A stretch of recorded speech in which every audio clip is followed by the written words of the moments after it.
ইসলামী রাষ্ট্রের বিচার ব্যবস্থা কেমন হবে? ইসলামী রাষ্ট্রের বিচার ব্যবস্থা হবে আশ-শরিয়া মাসদারুল কানুন, অর্থাৎ সকল বিচার ব্যবস্থার মূল ভিত্তি হবে শরিয়া আইন। শরিয়াত যেটা ফয়সালা দিবে সেই ভিত্তিতে বিচার ব্যবস্থা চলবে। সেই বিচার ব্যবস্থা থাকবে আল আদালা ওয়াল মুসাওয়া, সমতা, তারপরে ন্যায় বিচার।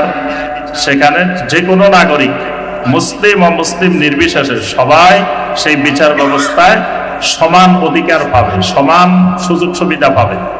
যেমন আমরা ওই হাদিসটা সবাই জানি, বনু মাখজুমিয়া গোত্রের মহিলার ব্যাপারে যখন তার হাত কাটা বন্ধ করার জন্য বিভিন্নভাবে চেষ্টা করা হচ্ছিল, শেষ পর্যন্ত উসামা ইবনে যায়েদ রাদিয়াল্লাহু তাআলা আনহুমাকে দিয়ে সুপারিশ করানো হলো।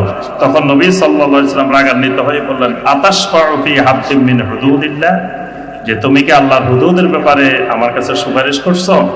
ওয়াল্লাহি লাউ আন্না ফাতিমাতা বিনতা মুহাম্মাদিন সাল্লাল্লাহু আলাইহি ওয়াসাল্লাম সারাকাত লাকাতাতু ইয়াদাহা, আল্লাহর কসম, যদি মুহাম্মদ সাল্লাল্লাহু আলাইহি ওয়াসাল্লামের মেয়ে ফাতেমাও যদি চুরি করত, তাহলে আমি অবশ্যই তার হাত কেটে দিতাম।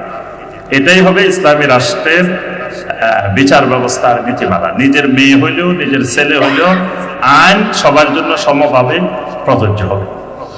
এরপরে এখানে বিচারের ক্ষেত্রে কোনো খেয়াল খুশি ইত্তেবাউল হাওয়ার অনুসরণ করার সুযোগ নাই।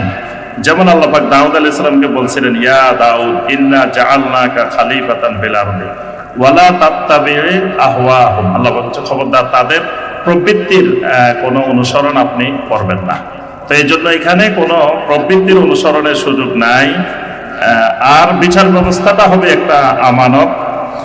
এইভাবে বিচার ব্যবস্থাটা পুরোপুরি খোলাফায়ে রাশেদিনের আদলে একটি বিচার ব্যবস্থা গড়ে উঠবে। এটাই ইসলামী রাষ্ট্রের বিচার ব্যবস্থা। তো আল্লাহ রাব্বুল আলামিন আমাদের সবাইকে এরকম একটি ইসলামী রাষ্ট্র, যেই রাষ্ট্রের ভিত্তি হবে খেলাফত আলা মিনহাজুন নবুওয়া, এরকম একটি ইসলামী রাষ্ট্র প্রতিষ্ঠা করার আমাদের সবাইকে তৌফিক দান করুন। আল্লাহ রাব্বুল আলামিন আমাদের এই বাংলাদেশকে একটি খেলাফত রাষ্ট্র, খেলাফত আলা মিনহাজুন নবুওয়ার আদলে একটি ইসলামী রাষ্ট্র আমাদেরকে আল্লাহ পাক তৈরি করার তৌফিক দান করুন। আল্লাহ সুবহানাহু ওয়া তাআলা এই দেশে তাওহীদ সুন্নাতের পতাকাকে সমুন্নত করে দিন।